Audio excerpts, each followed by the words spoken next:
بسم اللہ الرحمن الرحیم الحمد للہ نحمده ونستعینه ونستغفره ونؤمن به ونتوکل علیہ ونعوذ باللہ من شرور انفسنا ومن سیئات اعمالنا من يهده الله فلا مضل له ومن يضلله فلا هادي له ونشهد أن لا إله إلا الله وحده لا شريك له ونشهد أن سيدنا ونبينا ومولانا محمدا عبده ورسوله صلى الله تعالى عليه وعلى آله وأصحابه وبارك وسلم تسليما كثيرا. أما بعد فأعوذ بالله من الشيطان الرجيم. بسم الله الرحمن الرحيم. ووصى بها إبراهيم بنيه ويعقوب يا بني إن الله اصطفى لكم الدين فلا تموتن إلا وأنتم مسلمون. صدق الله العظيم. عن العباس بن عبد المطلب رضي الله عنه قال قال رسول الله صلى الله عليه وسلم ذاق طعم الإيمان من رضي بالله ربا وبالإسلام دينا وبمحمد رسولا أو كما قال عليه الصلاة والسلام. سبحان ربك رب العزة عما يصفون وسلام على المرسلين والحمد لله رب العالمين. اللهم صل على سيدنا محمد وعلى آل سيدنا محمد وبارك وسلم. اللهم صل على سيدنا محمد وعلى آل سيدنا محمد وبارك وسلم. اللهم صل على سيدنا محمد وعلى آل سيدنا محمد وبارك وسلم. اللہ تعالیٰ کا شکر ادا کرتے ہیں کہ اس سنجیدہ اور بامقصد مجلس میں حاضری کی توفیق ہوئی. اللہ رب العزت اس کو نافع بنائے اور یہ حضرات جو اس کے منتظم ہیں اور ایک بہت بڑا مکاتب کا نظام چلا رہے ہیں، اس کے لیے محنتیں کر رہے ہیں، اللہ تعالیٰ ان سب میں قبولیت و برکت عطا فرمائے. آپ نے کچھ دیر سے یہ پروگرام چل رہا ہے اور اس میں بیانات ہوئے ہیں. آخر میں جو بیان ہوا اس مسجد کے محترم امام حضرت مولانا مفتی فرقان صاحب مدظلہ کا، اس سے تھوڑا سا استفادہ کرنے کا مجھے بھی موقع ملا، اور اس کے علاوہ اور چیزیں آپ نے سنی ہوں گی. یہ موضوع اس زمانے میں اگر یوں کہا جائے کہ وقت کا سب سے اہم اور سب سے زیادہ قابل توجہ موضوع ہے تو غلط نہیں ہوگا. مسئلہ یہ ہے کہ اصل مسئلہ ہم سمجھ لیں. ہمارے زمانے میں مسلمانوں کے مسائل حل کرنے کے بارے میں بہت سی باتیں ہو رہی ہیں، اور ظاہر ہے کہ تاریخ کے جس قسم کے وقفے سے ہم گزر رہے ہیں، جس قسم کے حالات سے اس وقت مسلمان گزر رہے ہیں، اور مسلمان ہندوستان میں نہیں خالی بلکہ پوری دنیا میں، یہاں تک کہ ان ملکوں میں بھی جن میں مسلمانوں کی حکومت ہے، ان میں بھی مسلمان جس طرح کے حالات سے گزر رہے ہیں، تو اس میں مسائل کی تعیین کہ مسئلہ کیا ہے، پھر مسائل کا حل کہ اس مسئلے کو ہم حل کیسے کریں، اس کی باتیں ہونی ہیں اور ہوئی کرتی ہے، قدرتی بات ہے. اور اس میں الگ الگ اپنے اپنے انداز سے سوچنے والے سوچتے ہیں، بولنے والے بولتے ہیں، اور ہم ان میں سے کسی کو یہ نہیں کہہ سکتے کہ وہ صحیح آدمی نہیں ہے یا وہ مخلص نہیں ہے، لیکن اتنا کہنے کی ہمیں گنجائش ضرور ہے کہ اس کی رائے میں اگر کوئی غلطی ہے تو ہم بتائیں. ہماری بھی رائے غلط ہو سکتی ہے، ہم پر وحی نہیں آتی، لیکن قرآن و حدیث کی روشنی میں اور 1400 برس کی تاریخ کی روشنی میں جو کچھ ہم سمجھ سکتے ہیں وہ ہمیں کہنا چاہیے۔ تو ہو یہ رہا ہے، میں نے ایک جملہ کہا نا کہ مسئلہ کیا ہے یہ متعین کرنا، اس میں الگ الگ رائے ہیں اس زمانے میں، اور ظاہر ہے کہ کرنے کے کام تو بہت ہیں۔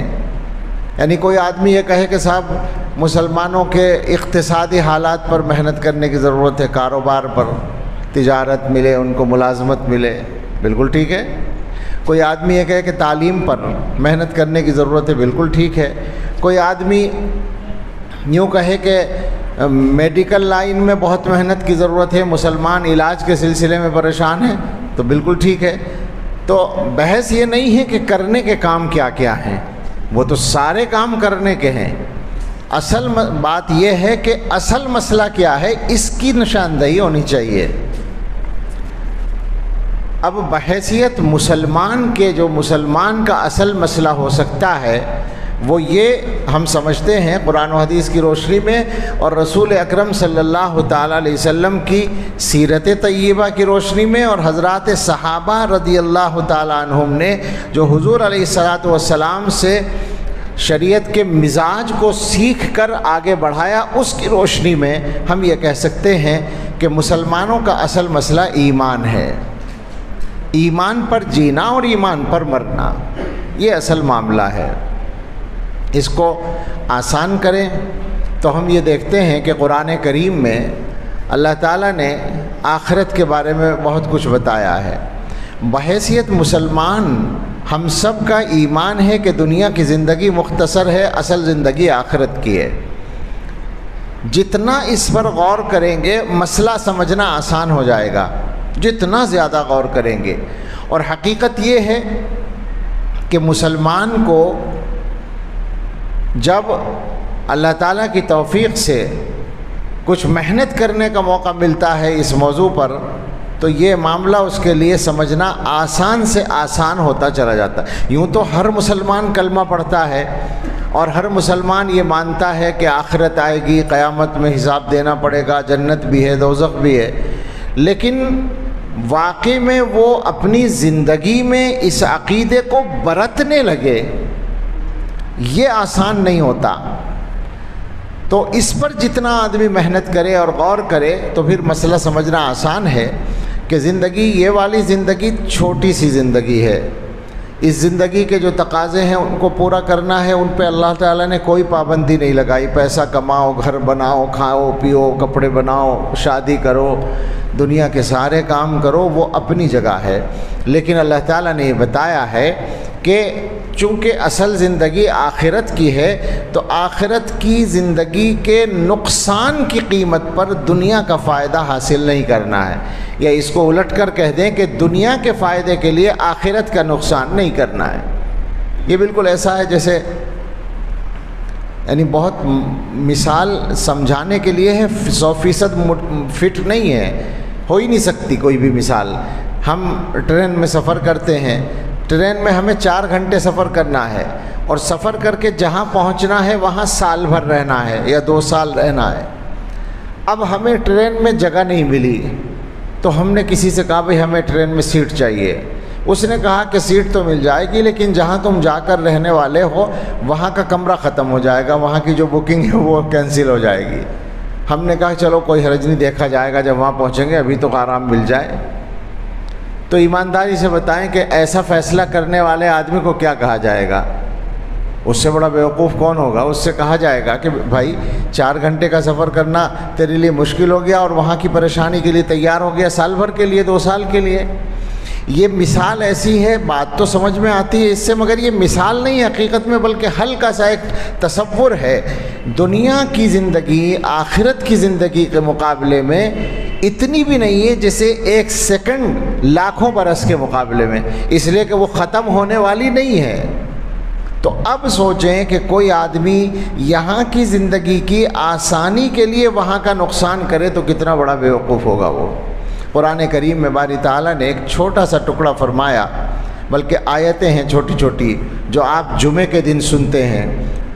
قیامت کا ذکر ہے اور اس میں یہ ہے وجوہ یومئذ خاشعہ عاملہ ناصبہ تصلی نارا حامیہ۔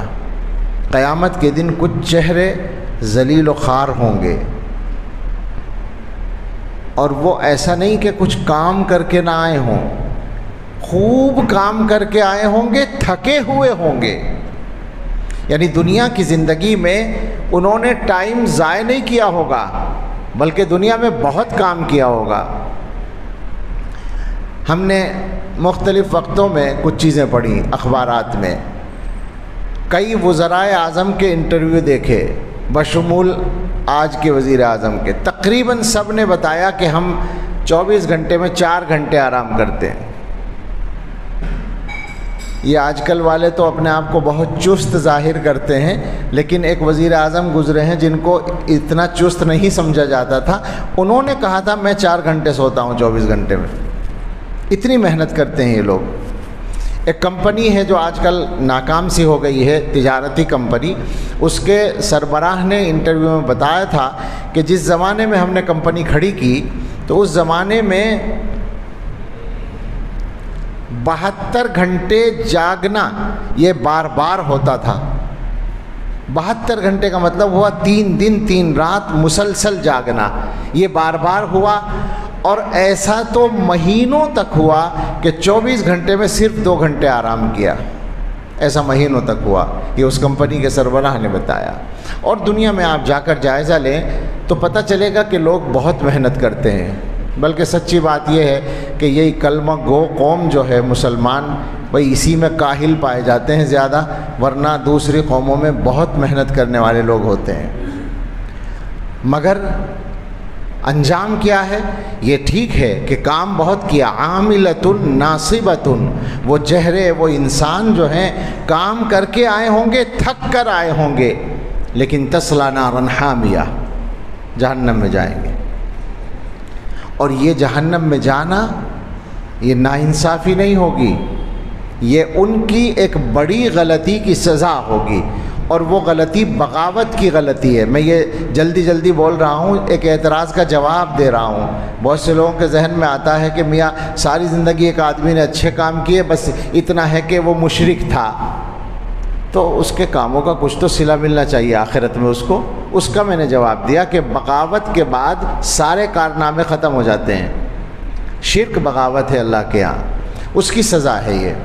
تو آپ سوچیں ذرا کہ ایک آدمی زندگی بھر محنت کر کے آیا اور اس کو کچھ نہ ملا، آخرت کی کچھ نہ ملا نہیں، تکلیفیں ملی، مصیبت ملی، توہین ملی، آگ ملی، پیاس ملی، بھوک ملی، ذلت ملی، تو کیا انجام ہے یہ؟ کیا کوئی بھی مسلمان جس کا آخرت پر ایمان ہے اس انجام کے لیے اپنے لیے یا اپنے بچوں کے لیے تیار ہو سکتا ہے؟ سوچنے کی بات ہے۔ اس حقیقت کو سامنے رکھ کر جب مسلمان فیصلہ کرتا ہے تو اس کے لیے سمجھنا بہت آسان ہوتا ہے کہ مسئلہ سب سے بڑا ایمان کا ہے۔ پھر یہ کہ اس دنیا میں سب سے زیادہ بصیرت والے، سب سے زیادہ عقل والے، سب سے زیادہ سمجھنے والے، اللہ تعالیٰ کی وحی براہ راست جن بندوں پر آتی رہی ہے، حضرات انبیاء علیہم السلام، ان سے بڑا بصیرت والا تو دنیا میں کوئی ہو نہیں سکتا۔ وہ اپنی اولادوں کے ایمان پر مرنے کی فکر کرتے تھے۔ جو آیت مشہور ہے، میں نے بھی پڑھی ہے، کہ ابراہیم علیہ السلام نے، یعقوب علیہ السلام نے اپنے اپنے وقتوں میں اپنے بچوں کو اس کی وصیت کی کہ مرنا ہے ایمان کی حالت میں، اسلام کی حالت میں، اور کسی حالت میں نہیں مرنا ہے۔ اور یہاں چھوٹی سی بات یہ بھی سن لیں، نوجوان سوچتے ہیں کہ مرنا تو ہمارے اختیار میں نہیں ہے۔ جواب یہ ہے کہ یہ جو کہا جاتا ہے کہ مرنا ایمان کی حالت میں، اس کا اصل مطلب ہوتا ہے جینا ایمان کی حالت میں۔ جب ایمان کی حالت میں جئیں گے تو انشاءاللہ مریں گے بھی ایمان کی حالت میں۔ زندگی اصل ہے، اور حدیث میں یہ مضمون آیا ہے تحشرون کما تموتون۔ ذرا اس کی آواز کم کر دیں، سمجھنے میں لوگوں کو ہوتی ہے۔ تحشرون کما تموتون وتموتون کما تحیون، تمہیں قیامت میں اس حالت میں اٹھایا جائے گا جس حالت میں مرو گے، اور موت اس حالت میں آئے گی جس حالت میں زندہ رہو گے۔ تو اصل زندگی ہے۔ مقصد یہ ہے کہ زندہ رہو ایمان کی حالت میں۔ یہ حضرات انبیاء کی فکر اپنی امت کے ساتھ ساتھ اپنی اولاد کے لیے تھی۔ ظاہر ہے کہ اولاد کے لیے تو نبی ہو یا غیر نبی خیر خواہی کی بات سوچ سکتا ہے، اس کے علاوہ نہیں سوچ سکتا۔ اور اس کے بعد حضرات انبیاء کے بعد اس دنیا کی تاریخ میں کم سے کم مسلمانوں کی نظر میں، اور کوئی آدمی انصاف سے اگر مطالعہ کرے تو سب کی نظر میں سب سے زیادہ صحیح رائے والی، سب سے زیادہ دور اندیشی والی جو جماعت ہے، جو گویا قوم ہے، وہ حضرات صحابہ رضی اللہ تعالیٰ عنہ ہیں۔ آپ اگر حضرات صحابہ کی زندگیوں کا مطالعہ کریں، ہم لوگ تو صحابہ کے گویا سلسلے میں ایک ان کے احترام اور تقدس کے ساتھ کچھ بات کر لیتے ہیں، لیکن ان کی زندگیوں میں جو تفصیلات ہیں ان کو نہیں پڑھتے ہیں۔ ان سے پتہ چلے گا کہ وہ بڑے دور اندیش لوگ تھے، بڑے وہ تو حضرت ابن مسعود نے بیان بھی کیا ہے، گہرے علم والے تھے، سب سے کم تکلف والے تھے، دین میں سب سے بڑھ کر تھے۔ دور اندیشی اور اصابت رائے میں اور سمجھداری میں اور گہری سوچ میں حضرات صحابہ کا کوئی جواب نہیں ہے۔ اور ان صحابہ کے درمیان جو جانشین رسول اللہ صلی اللہ علیہ وسلم ہیں، حضرت ابو بکر صدیق رضی اللہ تعالیٰ عنہ، ان کا کون جواب ہو سکتا ہے؟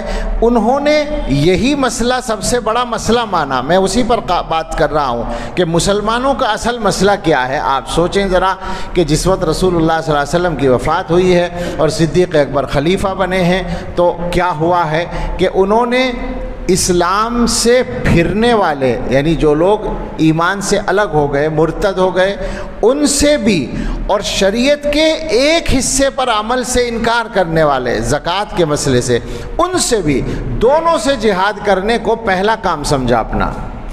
اور آپ کو معلوم ہے کہ اس کے لیے انہوں نے لشکر بھیجے، اور حضرت عمر فاروق رضی اللہ تعالیٰ عنہ نے ان کو نرمی کا مشورہ دیا، مصلحت کے تحت۔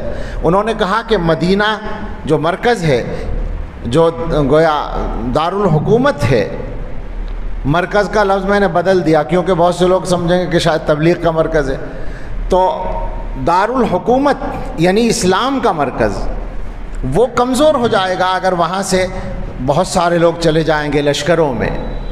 تو صدیق اکبر رضی اللہ تعالیٰ عنہ نے ان کو فرمایا تھا کہ زمانے جاہلیت میں بڑے سخت تھے، اب نرم ہو گئے ہو۔ اور اس کے بعد وہ جملہ فرمایا تھا جو ساری امت کے دینی خدام کے لیے زندگی کا عنوان ہے، اَيُنْقَصُ الدِّينُ وَأَنَا حَيٌّ، کیا میری زندگی میں دین میں کمی کر دی جائے گی؟ میں زندہ ہوں اور دین میں کمی کر دی جائے، یہ کیسے ہو سکتا ہے؟ اور یہ فرمایا کہ اگر اونٹ کے پیر میں باندھنے والی ایک رسی جو زکوٰۃ میں پہلے دیتے تھے، اب اس کے دینے سے انکار کریں گے تو ان سے بھی میں جہاد کروں گا۔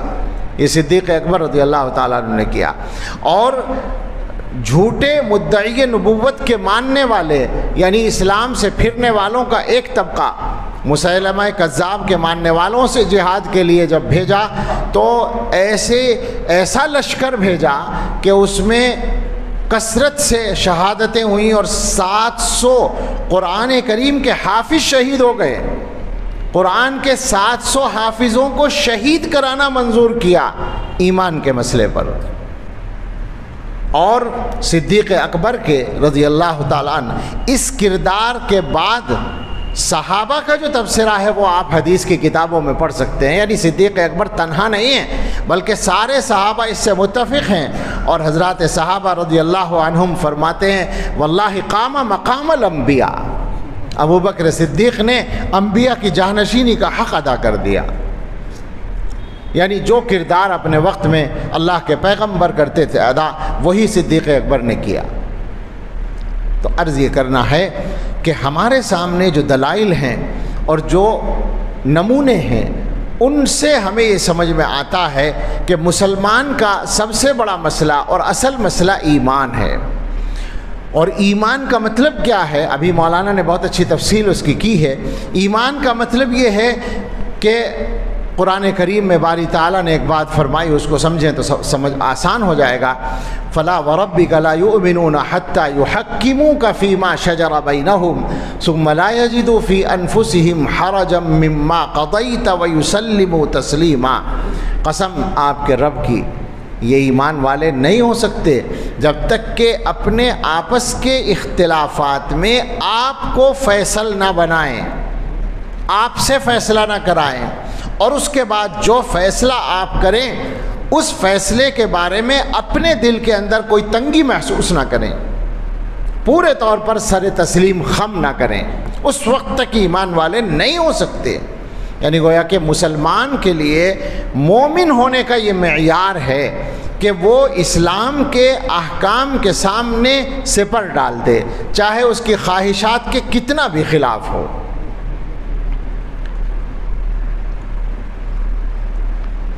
آپ ذرا سا حالات کو دیکھ لیں، جیسے ابھی بہت سی باتیں سامنے بھی آئی ہیں۔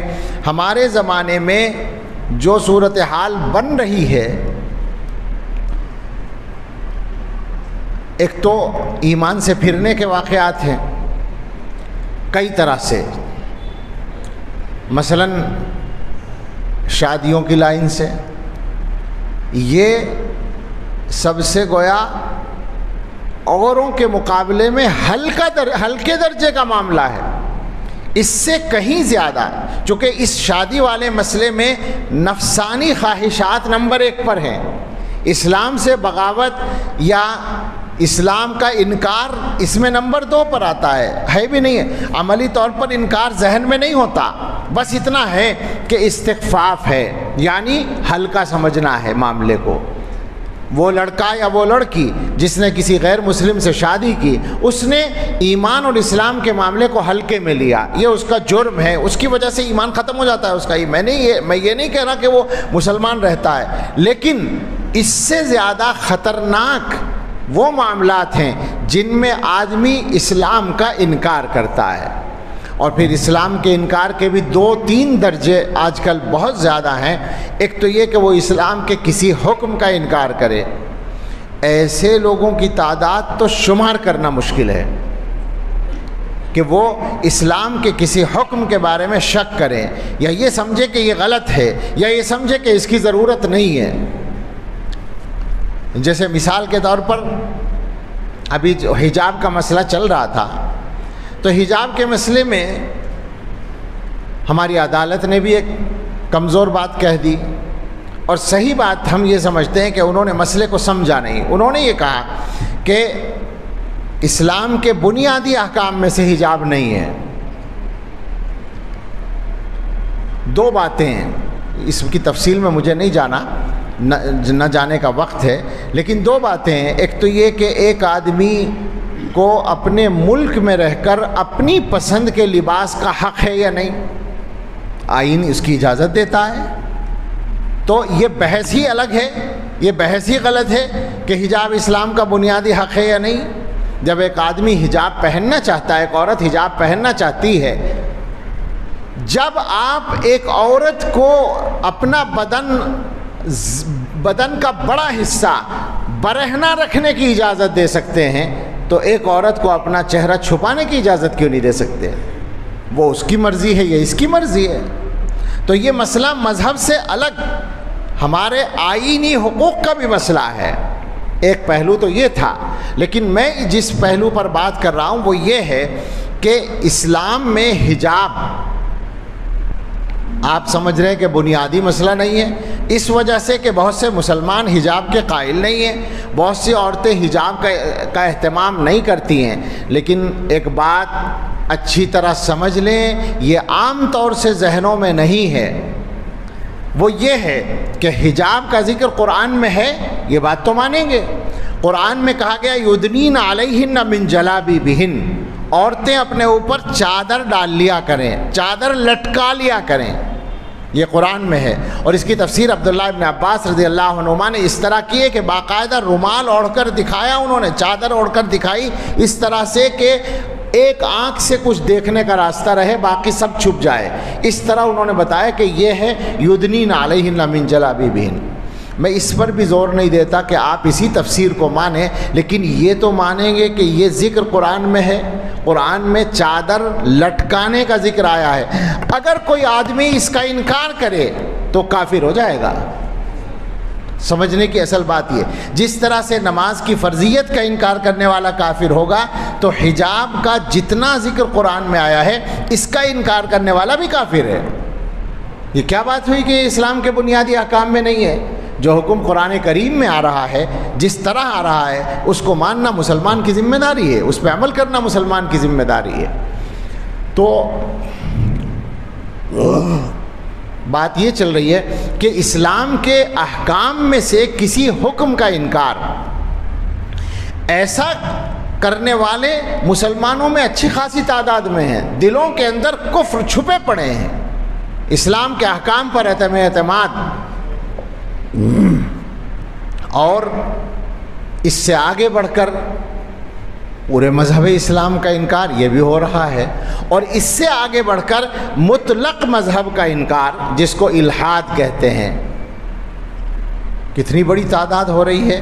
میں نے تو یہ سنا ہے کہ دنیا میں اس وقت 2 بڑے مذاہب کے بعد، یعنی اسلام اور عیسائیت کے بعد، اور ہو سکتا ہے ہندو مذہب چونکہ ہندوستان میں بڑی تعداد میں ہے اس کو بھی شامل کر لیں، اس کے بعد دنیا میں سب سے زیادہ تعداد ان لوگوں کی ہے جو اپنے مذہب کے خانے میں ایتھسٹ لکھ رہے ہیں، اپنے آپ کو ملحد لکھ رہے ہیں۔ یہ دنیا میں بڑی تعداد ہو چکی ہے، یعنی مطلق مذہب کا انکار ہے۔ اسلام بھی منظور نہیں ہے، کوئی بھی مذہب منظور نہیں، خدا ہی منظور نہیں ان کو۔ تو یہ گویا کفر کے اور ارتداد کے بہت سارے درجے اس زمانے میں چل رہے ہیں۔ ہمارے ملک کے اندر جو واقعات ہو رہے ہیں، جو مفتی صاحب اشارہ کر رہے تھے، میں اس میں ایک خاص نقطے کی طرف متوجہ کرنا چاہتا ہوں کہ جو لوگ عدالتوں میں جاتے ہیں اسلامی احکام کے خلاف، کوئی طلاق کے مسئلے میں جا رہا ہے، کوئی حجاب کے مسئلے میں جا رہا ہے، کوئی اور کسی معاملے میں جا رہا ہے، وراثت میں یا لے پالک کے مسئلے میں یا کسی بھی مسئلے میں، تو اگر وہ ذہنی طور پر یہ مانتا ہے کہ اسلام کا اس مسئلے میں حکم صحیح نہیں ہے تو اس وجہ سے ہی وہ کافر ہو گیا۔ لیکن اگر وہ ذہنی طور پر نہیں مانتا لیکن دوسروں کا اعلی کار بننا پسند کر رہا ہے اسلام کو نقصان پہنچانے کے لیے اور مسلمانوں کو، تو اس کے ایمان کی بھی خیر منانے کی ضرورت ہے۔ میں فتویٰ نہیں دے رہا ہوں، لیکن غور کرنے کی بات ہے۔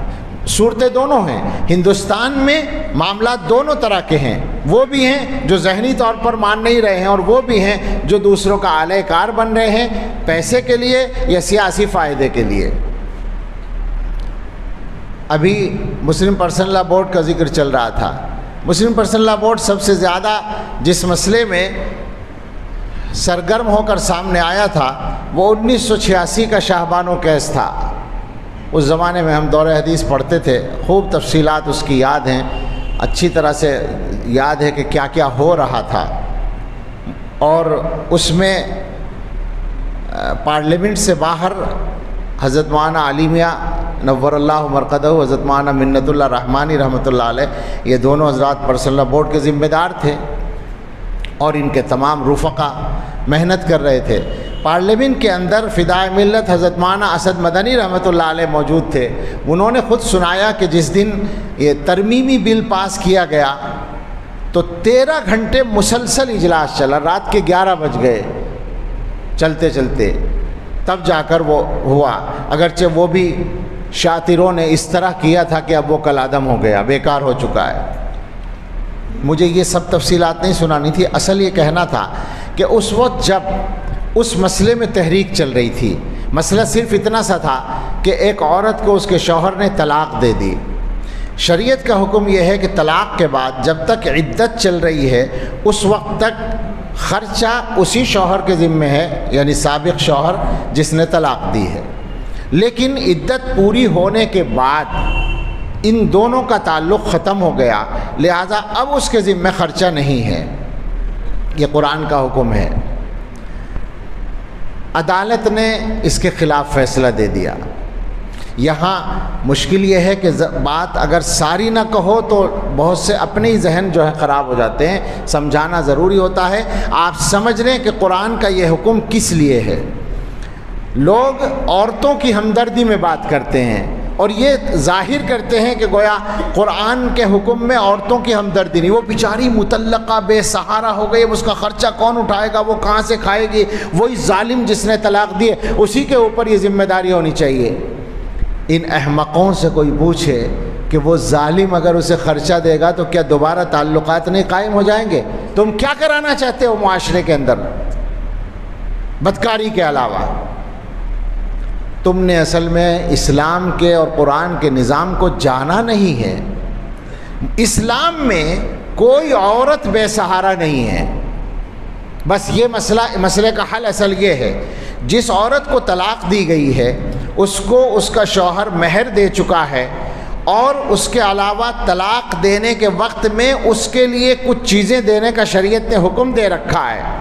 اس کے بعد یہ شوہر اجنبی بن گیا، ایک اجنبی آدمی ایک اجنبی عورت کو خرچہ دے، اس کا مطلب کیا ہے؟ پھر وہ کہاں سے کھائے گی؟ آپ بے فکر رہیں، آپ کے گھر مانگنے نہیں جائے گی اگر اسلام کا نظام ہے۔ میں ان سے کہتا ہوں، دوسروں سے کہتا ہوں، اس لیے کہ اسلام نے ہر عورت کی ذمہ داری مردوں پر رکھی ہے اور اسی وجہ سے شریعت میں اس کی میراث کم ہے۔ وہ عورت اپنے بھائی کے پاس جائے گی، باپ اگر ہے تو باپ کے پاس جائے گی، نہیں تو بھائی کے پاس جائے گی، نہیں تو چچا کے پاس جائے گی، تو شہزاد بھائی کے پاس جائے گی۔ کوئی رشتہ دار نہیں ہے تو مسلمانوں کا معاشرہ اس کا ذمہ دار ہے۔ یہ اب الگ بات ہے کہ مسلمان اپنے معاشرے میں شریعت پر اس طرح سے عمل نہیں کر رہے ہیں جیسے کرنا چاہیے، یہ مسلمانوں کی غلطی ہے، اس میں اسلام اور قرآن کی کوئی غلطی نہیں ہے۔ تو یہ شریعت کا حکم ہے اور آپ سے ہم یہ کہہ سکتے ہیں، بات ہر جگہ پہنچتی ہے، اس زمانے میں ایک جگہ نہیں رہتی، کہ آپ میں سے ہر آدمی اس پیغام کو عام بھی کرے اور ساری دنیا میں یہ بات پہنچے کہ اسلام کے کسی بھی حکم کے بارے میں دنیا کی کوئی طاقت یہ ثابت نہیں کر سکتی کہ وہ کسی کے حق میں کچھ کمی کرتا ہے یا عورتوں کی حق تلفی کرتا ہے یا وہ انسان کی فطرت اور ضرورت کو پورا نہیں کرتا، یہ کوئی ثابت نہیں کر سکتا۔ ہم جیسے کم علم لوگ بھی اسلام کے ایک ایک حکم کے بارے میں انشاءاللہ بات کر سکتے ہیں، اپنی بات سمجھا سکتے ہیں۔ ہوا کیا تھا، جو سنانے کی بات تھی وہ اب تک نہیں آئی۔ اس کیس میں سارے ہندوستان میں تحریکات چل رہی تھیں، لاکھوں کے مجمع اکٹھے ہو رہے تھے احتجاج کے لیے، اور مسلمانوں کے سارے فرقے، یہاں تک کہ شیعہ فرقہ بھی اس میں ساتھ تھا، تمام لوگ ساتھ تھے۔ ایسے وقت میں راجیو گاندھی وزیر اعظم تھے، ان کی حکومت کو ایک میمورنڈم پیش ہوا اور اس میمورنڈم میں یہ لکھا تھا کہ کلکتے کی عدالت نے جو فیصلہ کیا ہے، جس کے خلاف یہ سارے مسلمان تحریک چلا رہے ہیں، وہ فیصلہ صحیح ہے، اس کو باقی رکھا جائے، بدلا نہ جائے۔ یعنی جو فیصلہ قرآن کے خلاف ہے، اس فیصلے کے بارے میں میمورنڈم میں کہا گیا کہ وہ فیصلہ صحیح ہے، اس کو باقی رکھا جائے، اور اس پر 75 یا 100 دستخط تھے، میں بھول رہا ہوں اس وقت، میں نے وہ سارے نام پڑھے ہیں، کتابوں میں محفوظ ہیں وہ نام، سب مسلمانوں کے دستخط تھے وہ، اور مسلمانوں میں ان دستخط کرنے والوں میں کوئی بھی عام آدمی نہیں تھا۔ فلاں یونیورسٹی کے سابق وائس چانسلر، فلاں صوبے کے سابق گورنر، فلاں ممبر پارلیمنٹ، فلاں لیڈر، فلاں قائد، فلاں وکیل، فلاں انجینئر، وہ ایسے ایسے نام تھے جن کو مسلمان اپنا کریم سمجھتے ہیں، وہ لکھے ہوئے ہیں، ظاہر ہے جلسوں میں بیان کرنے کا نہیں ہے وہ کہ نام بیان کیے جائیں، لیکن ہمیں یہ عرض کرنا ہے کہ وہ طبقہ، مسلمانوں کے وہ 100 آدمی ہندوستان کے جو گویا مسلمانوں کے اعلیٰ تعلیم یافتہ طبقے کا بھی خلاصہ تھے، انہوں نے گویا قرآن کے حکم کے خلاف فیصلے کو صحیح قرار دیا تھا اور حکومت سے اپیل کی تھی کہ باقی رکھا جائے۔ اب آپ بتائیں ایسے لوگوں کو ایمان کے کس درجے میں رکھا جائے گا؟ تو مسئلہ اصل ہے شریعت اسلامی پر مکمل یقین کا، اور ہمارے زمانے میں اس سلسلے میں حالات زیادہ نازک بن گئے ہیں۔ ایک چیز یہ ہے کہ پہلے ہی سے تھا، ظاہر ہے کہ دشمنان اسلام جو کچھ کرتے ہیں وہ نیا کام نہیں ہے، پہلے دن سے چل رہا ہے۔ ہم تو آسانی سے بتا سکتے ہیں اور ہر بچہ اس کو سمجھ سکتا ہے کہ جب حضرت محمد الرسول اللہ صلی اللہ تعالیٰ علیہ وسلم پر پہلی بار یہ حکم نازل ہوا کہ اپنے قبیلے کے لوگوں تک اسلام کو پہنچائیے، وَأَنذِرْ عَشِيرَتَكَ الْأَقْرَبِينَ، تو آپ نے قریش اپنے قبیلے کے لوگوں کو جمع کیا تھا، بنو ہاشم کو، صفا کی پہاڑی کے پاس۔ صفا کی پہاڑی پر کھڑے ہو کر حضور نے، ذرا سی اونچی ہے، بہت زیادہ اونچی نہیں، اس لیے وہاں کھڑے ہوئے آپ، وہاں کھڑے ہو کر آپ صلی اللہ علیہ وسلم نے ان سے کہا تھا کہ میرے بارے میں تمہیں کبھی جھوٹ کا تجربہ ہوا؟ ان کا بالکل نہیں۔ آپ نے فرمایا اگر میں یہ کہوں کہ ان پہاڑوں کے پیچھے ایک لشکر جمع ہو چکا ہے تم پر حملہ کرنے کے لیے تو تم یقین کرو گے؟ فرمایا، لوگوں نے کہا جی بالکل یقین کریں گے۔ تو اس وقت آپ نے فرمایا کہ لا الہ الا اللہ کہو، کامیاب ہو جاؤ گے۔ اللہ کے سوا جتنے معبودوں کو تم مانتے ہو سب کو معبودیت کا انکار کر دو اور ایک اللہ کو مانو۔ تو آپ نے پڑھا ہوگا، بچوں نے بھی پڑھا ہوگا کہ ایک آواز آپ کے خلاف اسی وقت ابھری تھی، وہ آپ کے سگے چچا کی تھی، ابو لہب کی، تبا لک یا محمد الہذا جمعتنا، محمد تمہارا ناس ہو، نعوذ باللہ، کیا تم نے اسی بات کے لیے ہمیں جمع کیا تھا؟ ابو لہب وہاں سے الگ ہوا، وہاں سے سلسلہ شروع ہوا تھا اسلام کی دشمنی کا، اور وہ سلسلہ آج تک جاری ہے اور قیامت تک رہے گا، اس لیے کہ اللہ تعالیٰ کی تکوینی حکمت کے تحت ہونا ہی تھا۔ اسی کو اقبال نے کہا ہے، ستیزہ کار رہا ہے ازل سے تا امروز۔ ازل سے مراد وہی ہے حضرت آدم علیہ السلام کا اور شیطان کا قصہ، وہاں سے مخالفت شروع ہوئی تھی۔ ستیزہ کار رہا ہے ازل سے تا امروز، چراغ مصطفی سے شرار بولہبی، مصطفی چراغ سے بولہبی پتنگوں کا، بولہبی کیا کہیں گے، پتنگی کا ٹھیک لفظ ہے، آگ کے شعلوں کا جھگڑا مسلسل رہا ہے اور چلے گا آخر تک۔ بلکہ آگے انہوں نے یہ بھی کہا ہے اور صحیح کہا ہے، اسی کشاکش پہ ہم سے زندہ ہیں اقوام، یہی ہے راز تب و تاب ملت عربی۔ تو دشمنی تو وہاں سے شروع ہو گئی تھی، اس لیے یہ سوچنا کہ صاحب دشمنان اسلام ایسا کر رہے ہیں ویسا کر رہے ہیں، یہ کوئی مسئلہ نہیں ہے۔ مسئلہ اصل یہ ہے کہ اس زمانے کا زندگی کا نظام ایسا بن گیا ہے کہ اچھی بری ہر بات ہر جگہ آسانی سے پہنچ سکتی ہے، تو اس کی وجہ سے نزاکت بڑھ گئی ہے معاملات میں۔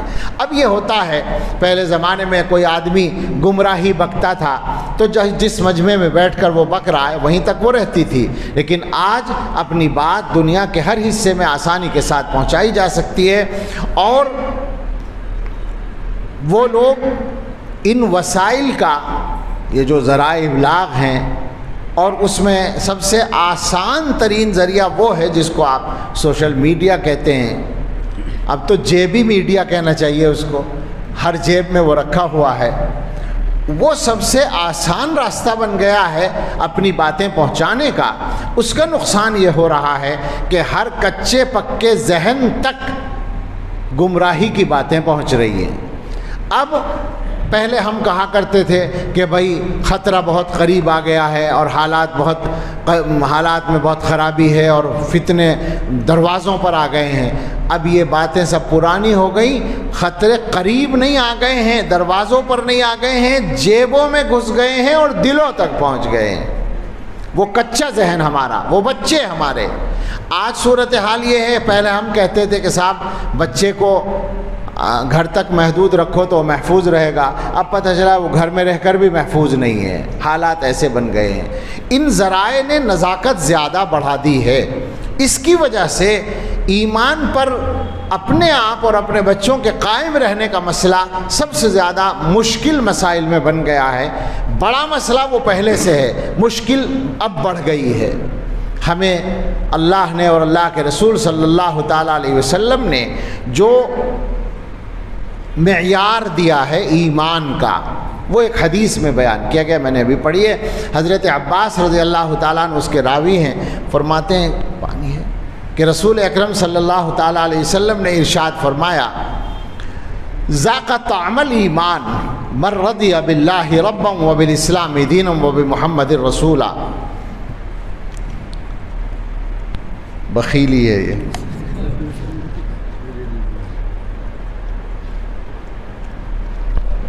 گرمی کے موسم میں پانی کا نصاب زیادہ ہوتا ہے، وہ سردی والا نصاب تھا۔ تو حضور نے فرمایا وہ آدمی ایمان کا ذائقہ چکھ لے گا جو اللہ کو رب مانے راضی ہو کر، یا اللہ کو رب مان کر راضی ہو، مطمئن ہو، اسلام کو اپنا دین مان کر راضی اور مطمئن ہو، اور محمد صلی اللہ علیہ وسلم کو اپنا رسول مان کر راضی اور مطمئن ہو۔ راضی اور مطمئن ہونے کا کیا مطلب ہے؟ سادہ سی مثال ہے، آپ کی طبیعت خراب ہے، آپ کا ایک ڈاکٹر ہے جو ماہر ہے بہت اچھا، اور آپ کا ہمدرد بھی ہے، آپ اس سے علاج کراتے ہیں، آپ اس سے علاج کرا رہے ہیں اور فائدہ بھی ہو رہا ہے۔ ایک آدمی آپ سے کہتا ہے، مشورہ دیتا ہے کہ وہ ڈاکٹر اچھا نہیں، اسے چھوڑو، فلاں ڈاکٹر کے یہاں چلو، تو آپ کیا کہیں گے؟ مجھے تو فائدہ ہے اور میرا ڈاکٹر ہے پرانا، تعلق بھی ہے، ہمدرد بھی ہے، میں کاہے کے لیے جاؤں؟ جس چیز پر آدمی مطمئن ہوتا ہے اس کو چھوڑتا نہیں ہے، اس کو چھوڑ کر دوسری چیز کو نہیں لیتا ہے۔ اسلام کے بارے میں، اللہ کے بارے میں، حضرت محمد صلی اللہ تعالیٰ علیہ وسلم کے بارے میں مسلمان کے دل کی یہ کیفیت ہونی چاہیے کہ اس کو پورا اطمینان ہو۔ ایک آدمی آ کر کہے کہ میاں اللہ کو مانتے ہو، کاہے کے لیے مانتے ہو ایسی طاقت کو جس کو دیکھا نہیں ہے؟ اب اگر وہ مسلمان سوچنے لگا، وہ مسلمان غور کرنے لگا کہ ہاں پتہ نہیں صحیح ہے یا غلط ہے اس کی بات تو کچھ سمجھ میں آ رہی ہے، دیکھا نہیں ہے، مانتے تو ہیں ہم، دیکھا نہیں ہے، کیسے کریں؟ اب وہ فکر کر رہا ہے، اس کا مطلب یہ کہ گڑبڑ ہے، کمزوری ہے۔ اطمینان یہ ہے کہ جب کوئی آدمی اس مسئلے پر غور کرنے کے لیے کہے تو آدمی کہے میاں میں اللہ کو رب مانتا ہوں اور باقی میں کچھ نہیں جانتا، تمہاری بکواس سے مجھے کوئی مطلب نہیں ہے۔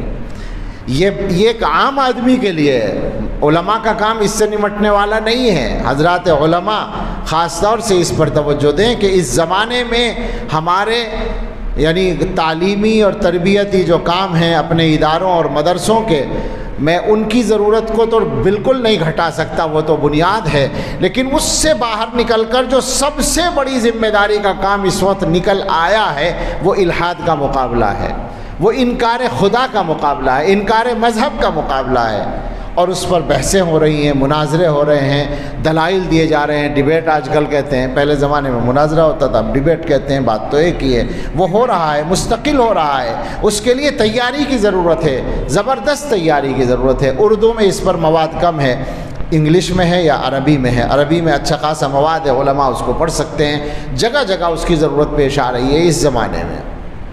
لیکن ایک عام آدمی کے لیے یہ ہے کہ گاؤں کا آدمی جنگل میں ہل چلا رہا تھا، اس سے ایک صاحب نے پوچھا کیا اللہ کو ایک مانتے ہو؟ انہوں نے کہا ہاں مانتا ہوں۔ اس نے کہا کیا دلیل ہے تمہارے پاس کہ اللہ ایک ہے؟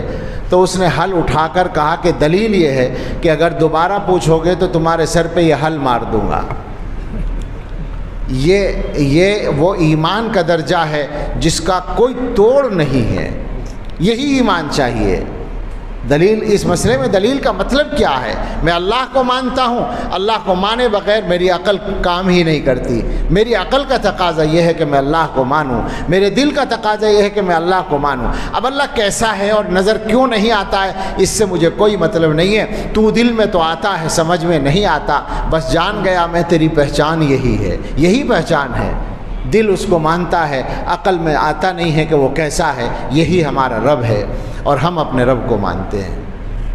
ایک آدمی آپ سے آ کر کہے کہ اسلام کو تم اپنا مذہب مانتے ہو، فلاں فلاں مسئلہ تو ذرا کچھ کمزور سا لگتا ہے، اب آپ غور کرنے بیٹھ گئے، اس کا مطلب ہے کہ کمزوری پائی جاتی ہے۔ آپ کو کہنا ہے کہ رضیت باللہ ربا وبالاسلام دینا، میں اسلام کو اپنا مذہب مانتا ہوں اور میرا یہ یقین ہے اور میرا ایمان ہے کہ میرے مذہب کی ہر بات صحیح ہے، یہ ماننا ہی پڑے گا، اس کے علاوہ چارہ نہیں ہے، اور یہ زبردستی نہیں ہے۔ اگر آپ کلمہ پڑھتے ہیں تو آپ سے یہ کہنا ہے کہ یہ مانے بغیر چارہ نہیں ہے، اور دنیا کا کوئی بھی آدمی اپنی عقل کو صحیح طور پر کام کرنے کی اگر اجازت دے تو اس کی عقل یہیں آ کر ٹکے گی، اس کے علاوہ اس کی کوئی منزل نہیں ہے کہ وہ اسلام کو مانے۔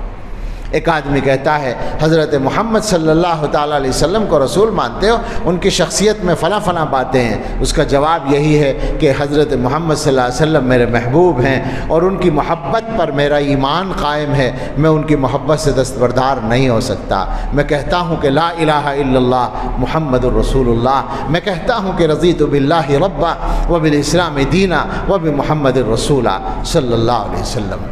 رسول اللہ صلی اللہ علیہ وسلم نے بتایا یہ ایمان کا وہ درجہ ہے کہ جس کو یہ مل جائے اس کو ایمان کا ذائقہ مل جائے گا، اور یہ ذائقہ آپ جانتے ہیں کہ جو آدمی ذائقہ چکھ لیتا ہے، اس سے دو باتیں سمجھ میں آتی ہیں، ایک تو یہ کہ ایمان کا کوئی ذائقہ ہوتا ہے ضرور، اور پھر چکھ لیتا ہے جب آدمی ذائقے کو تو اس کو دھوکہ نہیں دیا جا سکتا۔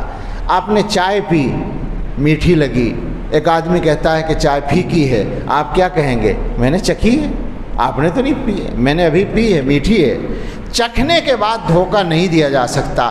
اس کا مطلب ہے کہ یہ کیفیت رضا کی، اطمینان کی، ایمان کے بارے میں اللہ اور دین اسلام اور حضرت محمد صلی اللہ تعالیٰ علیہ وسلم کے بارے میں ایمان کے اور دل کے یقین کے پورے طور پر اطمینان والی کیفیت حاصل کرنے کے لیے محنت کی ضرورت ہے تاکہ ذائقہ مل جائے۔ اس ذائقے کی بنیاد پڑتی ہے ان مکتبوں میں جہاں اللہ کا نام سکھایا جاتا ہے۔ ہمارا اب تک تو یہ مطالبہ تھا، یعنی گزارش تھی اپنے بھائیوں سے کہ پہلے مکتب میں پڑھاؤ، مدرسے میں پڑھاؤ، اس کے بعد باہر بھیجو، اسکول میں بھیجو، کالج میں بھیجو۔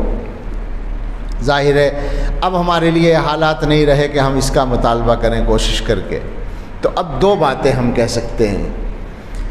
ایک بات جو سب سے زیادہ محنت کے ساتھ کرنے کی ہے وہ یہ ہے کہ اپنے اسکول بناؤ، اور ظاہر ہے پھر مسئلہ ہی ختم ہو جائے گا، یعنی مسئلہ آسان ہو جائے گا، مسئلے کا حل مل جائے گا۔ اور دوسری بات یہ کہ اگر بچے وہاں جا رہے ہیں اور مجبوری ہے ابھی جب تک پورا نظم نہیں ہے تو بچوں کو ان مکتبوں میں ضرور بھیجو، اس لیے کہ اگر خدا نہ خواستہ ترتیب بدل گئی، میں اس نقطے پر خاص طور سے زور دینا چاہتا ہوں کہ بچہ اگر شروع میں 5 سال 6 سال 7 سال 8 سال 10 سال کی عمر تک اسکول میں رہا اور اس نے یہ نہیں پڑھا جو مکتب میں پڑھایا جائے، جس کی تفصیل ابھی آپ نے سنی ہے، قرآن پڑھایا جاتا ہے، عقائد سکھائے جاتے ہیں۔ مولانا نے بہت اچھا یہ نقطہ اٹھایا کہ اس زمانے میں اتنا کافی نہیں ہے کہ آپ ناظرہ قرآن پڑھا دیں اور کچھ چیزیں رٹوا دیں اور کچھ دعائیں سکھا دیں اور موقع موقع پر بچہ ان دعاؤں کا استعمال کرے، بلکہ تفصیل کے ساتھ عقیدے سکھانے پڑیں گے۔ ہم قیامت کو کیوں مانتے ہیں، ہم جنت کو کیوں مانتے ہیں، جہنم کو کیوں مانتے ہیں، ہم عذاب قبر کو کیوں مانتے ہیں، ہم پیغمبروں کو کیوں مانتے ہیں، ہم فرشتوں کو کیوں مانتے ہیں، ہم اسلام کو سچا مذہب کیوں مانتے ہیں، ساری چیزیں، ہم صحابہ کو کیوں مانتے ہیں، انبیاء کو کیوں مانتے ہیں، یہ بچوں کو سمجھانا ہوگا، سکھانا ہوگا، اور آج کا بچہ اس کو سمجھے گا، اور جب وہ سمجھ لے گا تو دوسروں کو سمجھائے گا بھی اور دوسروں کے دھوکے میں بھی نہیں آئے گا۔ تو اگر بچہ اس تعلیم اور اس تربیت سے محروم رہ کر 8-10 سال تک اسکول میں پڑھتا رہا تو میں جہاں تک جانتا ہوں اس بچے کے دل کی گہرائی میں ایمان کی وہ کیفیت داخل کرنے کے لیے کوئی کرامت ہو جائے تو ہو جائے، آسان کام نہیں ہے۔ یہ ہوتا ہے کبھی کبھی، میں نے اس لیے کہہ بھی دیا ورنہ مشکل ہو جاتی ہے، ایسا ہوتا ہے کہ بڑے ہونے کے بعد بھی آدمی پلٹ جاتا ہے، بدل جاتا ہے، ایسا ہوتا ہے۔ بعض لوگ بڑی عمر میں جا کر دیندار بنتے ہیں، لیکن میرے بھائیوں وہ اللہ تعالیٰ کی کوئی خاص توفیق ہوتی ہے، وہ ہمیشہ حاصل نہیں ہوا کرتی۔ دنیا دارالاسباب ہے، یہاں اسباب کو اختیار کرنا پڑتا ہے، اس لیے ضروری ہے کہ بچہ شروع میں ایمان سیکھے، شروع میں قرآن سیکھے، شروع میں صحیح عقیدہ سیکھے۔ آپ جانتے ہوں گے کہ وہ جو بچوں کی نشو و نما، گروتھ جس کو کہتے ہیں، اس کے جو ماہرین ہیں، ہم نے تو اپنے حضرت سے سنی ہے یہ بات، ہمیں تو پتہ ہوتا نہیں میڈیکل سائنس کا، لیکن حضرت نے سنایا کہ اس کے ماہرین یہ بات کہتے ہیں کہ بچہ 5 سال کی عمر تک یہ فیصلہ کرنے کی صلاحیت بالکل نہیں رکھتا کہ اچھا کیا ہے برا کیا ہے. یعنی یہ ڈاکٹروں کی بات ہے کہ 5 سال کی عمر تک یہ والا خانہ اس کے یہاں ہوتا ہی نہیں کہ اچھائی برائی کا وہ فیصلہ کر سکے، بلکہ اس کے سامنے جو چیز آتی ہے وہ اس کو اچھا سمجھتا ہے، جو کچھ وہ دیکھتا ہے تو سمجھتا ہے کہ یہ ٹھیک ہے.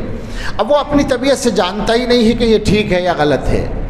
5 سال کی عمر کے بعد اس کے دماغ میں یہ چیز بننی شروع ہوتی ہے کہ وہ فیصلہ کرے کہ اچھا کیا ہے برا کیا ہے، اور یہ 7 سال کی عمر تک تیزی سے بڑھتی ہے.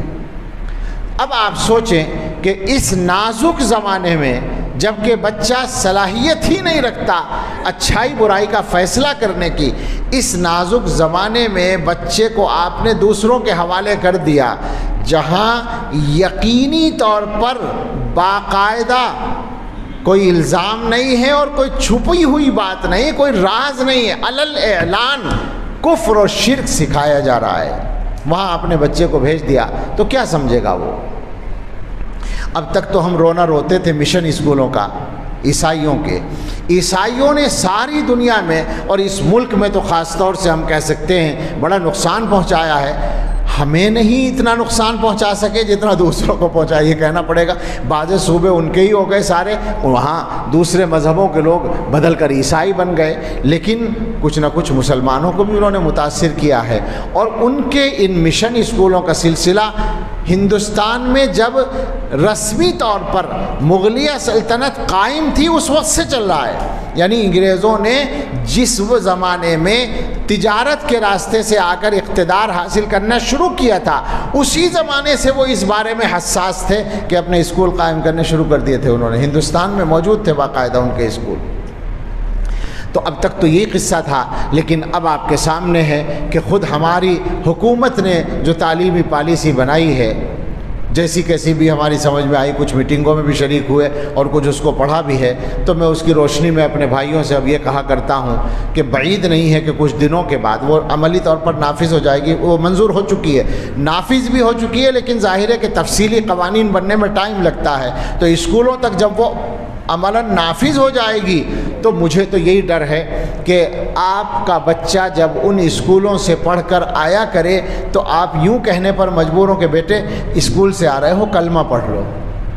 اس کا ڈر لگتا ہے کہ ایسا وقت آ رہا ہے اس ملک کے اندر کہ روزانہ بچے کو کلمہ پڑھوانے کی ضرورت پڑے گی، کہ وہاں نہ جانے کون سا کفریہ کام ہوا ہوگا، کون سا شرکی الفاظ کہلائے گئے ہوں گے. باقاعدہ یہ آپ تعلیمی پالیسی کو پڑھ کر دیکھ لیں تو اس سے آپ کے سمجھ میں آئے گا کہ یہ ہونے جا رہا ہے.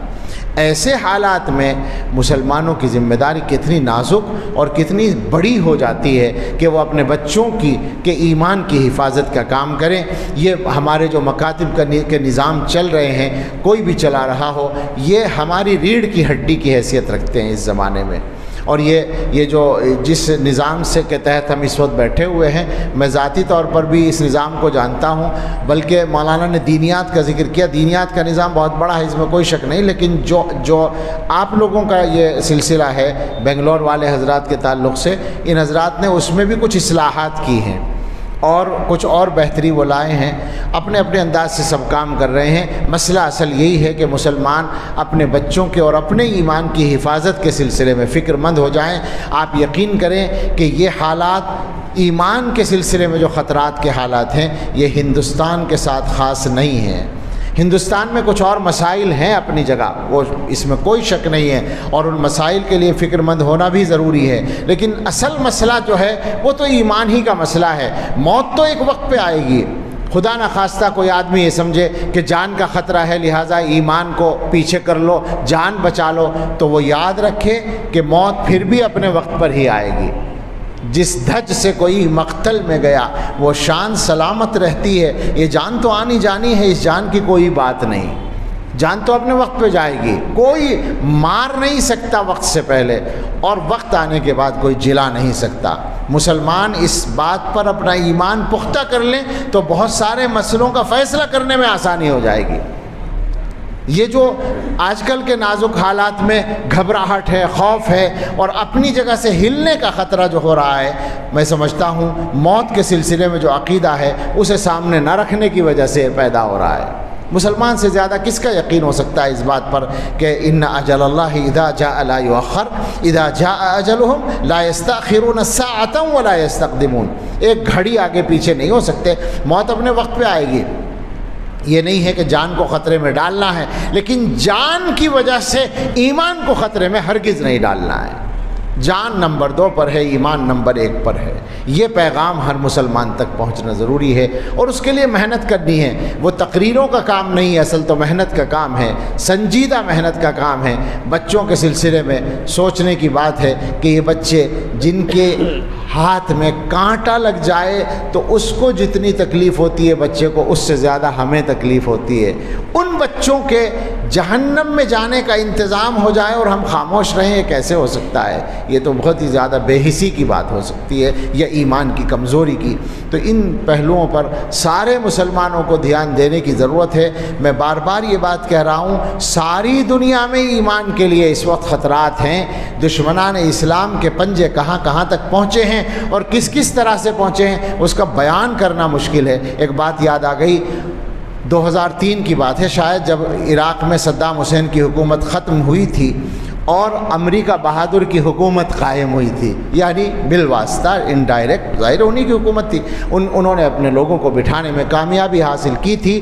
اس کو 3 مہینے ہوئے تھے، یعنی صدام کی حکومت ختم ہو کر دوسری حکومت قائم ہو کے 3 مہینے گزرے تھے۔ خبر آئی، اس میں یہ خبر تھی کہ عراق کی حکومت نے ایک فرمان جاری کیا ہے کہ یونیورسٹیوں میں دینیات کے شعبوں کا جو نصاب ہے اس پہ نظر ثانی کی جائے۔ اور آپ کو پتہ ہے آج کل نظر ثانی کا مفہوم تو آپ جانتے ہی ہوں گے۔ چینی کی قیمت بڑھے گی تو یہ نہیں کہا جائے گا قیمت بڑھے گی، بلکہ نظر ثانی ہوگی قیمتوں پر۔ پیٹرول کی قیمت پر نظر ثانی ہوگی، نظر ثانی ہوا کرتی ہے، یعنی مصیبت میں ڈالنے کو نظر ثانی کا نام دیا جاتا ہے۔ یہ زمانہ ایسا ہی ہے، تلبیس حقائق کا، حقیقتوں کو چھپا دیا جاتا ہے الفاظ کے نیچے۔ تو نظر ثانی کا آرڈر جاری ہوا ہے۔ آپ بات کو سمجھے، عراق کی یونیورسٹیوں میں مدرسوں کی بات نہیں ہو رہی۔ ظاہر یونیورسٹیوں میں ایک شعبہ ہوتا ہے دینیات کا، اور وہ شعبہ بھی آپ سوچیں، بیچارے صدام حسین کون سے دارالعلوم دیوبند کے فارغ ہوتے کہ انہوں نے وہاں کا نصاب دینیات کے شعبوں میں نافذ کر رکھا تھا۔ بھئی پڑھایا جاتا ہوگا کچھ، اس نصاب کو بھی برداشت کرنے کے لیے وہ تیار نہیں تھے، اس میں بھی نظر ثانی ہو رہی تھی، یعنی بدلا جا رہا تھا۔ اور میں جانتا ہوں کم سے کم 10 مسلم ملکوں میں تو اب سے 15-20 سال پہلے مختلف طریقوں سے نصاب کو بدلا گیا ہے، دینیات کے نصاب کو، کم سے کم 10 مسلم ملکوں میں، اور اس کے علاوہ اب تک نہ جانے کیا کچھ ہو چکا ہوگا۔ تو ایسا نہیں ہے کہ خطرات ہمارے ہی ملک میں ہوں، یہ ساری دنیا کے مسلمانوں کا مسئلہ ہے، اور ساری دنیا کے مسلمانوں کو یہ طے کر لینا چاہیے کہ ہمیں مسلمان ہی جینا ہے اور مسلمان ہی مرنا ہے، ہمیں بھی اور ہماری نسلوں کو بھی انشاءاللہ تعالی۔ اللہ یہ کام ہم سب کے لیے آسان فرمائے اور ان حضرات کی محنتوں میں برکتیں عطا فرمائے۔ آمین۔ وآخر دعوانا ان الحمد للہ رب العالمین۔